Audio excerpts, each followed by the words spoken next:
Ito pinapakuluan nila. Ano yan? Gabi yan sa ilalim. Laing yan, laing. Oh, so, ang laki ng sawga.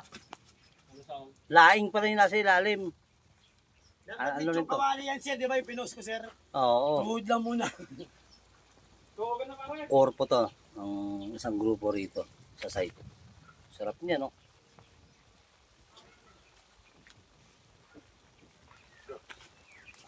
Ano, may gata na. Lalagyan na ng gata.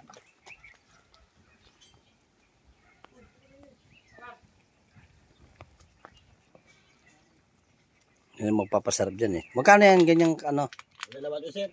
Ha? 38. 38 isang piraso. Ito. Bali dalawa. Dalawa. Yung una pinakulo ko sa gata. Tapos kaangata to. Nauna na ilagay yung isa. Oh, Kaya pala kanina ano.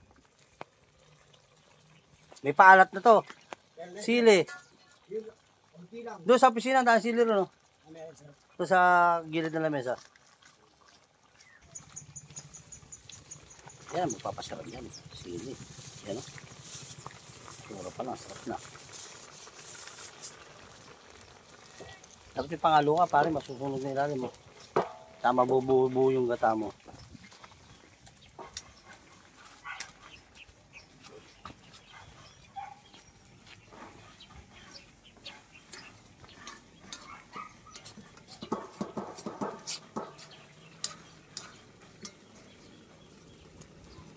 Ilalim yung sili, pare. Para kumapit yung ahang. Yan.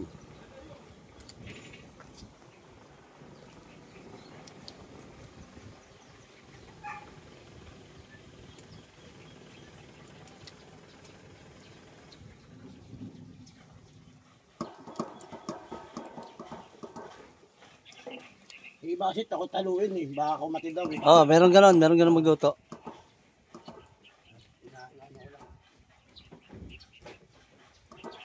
Saan nyo kinuha yung gabi niyan? Doon, sa may ano, sabay sir, sabay dulong ginagawa natin. Buti marami pa ron. Dami. Sige lang, pare. Kaya po, nanguha ko, ano, pako, ayun yung ensaylada. Yan ang masarap, pako. Yung ensaylada ko kagabi. Marami pa bang pako dyan? Oh, meron pa sir. Sarap yan, salada. Ensaylada, nilagyan ko ng bagong isda. Ayun lang ko kagabi. Tapos piritong isda katapat.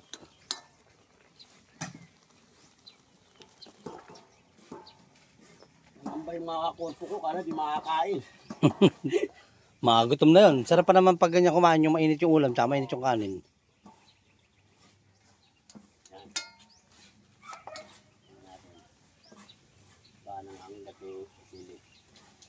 Sarap na yan.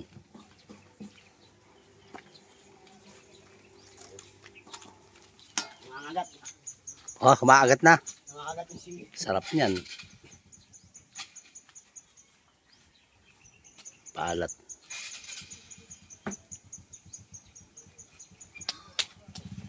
Bilis na eh. O, biyara gumamit ng asin. Patis pa rin ako. Patis nga dapat. Ano din? Sarap niya, no?